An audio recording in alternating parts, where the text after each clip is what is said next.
तुम्हें बताता हूँ।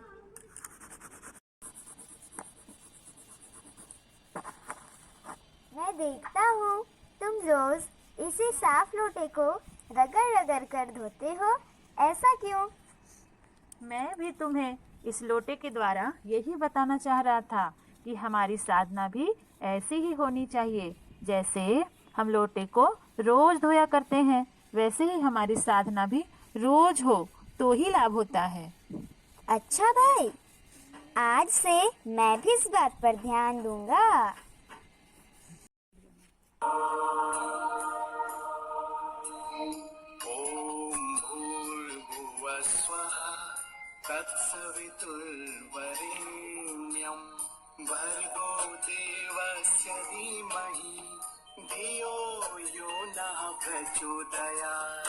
ॐ भूर्भुवः स्वः जय गुरुदेव, तुमसे एक बात पूछनी है। हाँ हाँ, पूछो। हमने लोगों को नमाज पढ़ते देखा, कुरान पढ़ते देखा, चर्च जाते, मंदिर जाकर राम कृष्ण की पूजा भी करते देखा, लेकिन उन्हें ईश्वर का अनुभव पूर्ण रूप से क्यों नहीं होता?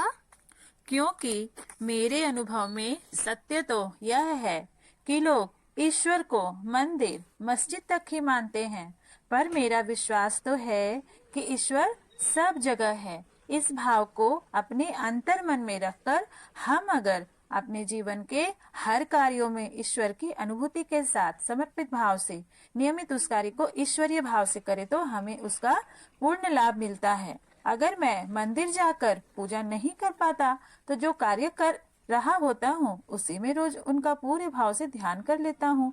इसी से अपनी साधना पूरी करता हूँ। तो अच्छा, साधना में समर्पण और नियमितता बहुत जरूरी है। मैं समझ गया। यही हमारे परम पूज्य गुरुदेव का भी कहना है। हम ईश्वर को सर्वव्यापी माने और कण कण में व्याप्त परमात्मा को अपने अंतर मन में जागृत करें। जय गुरुदेव।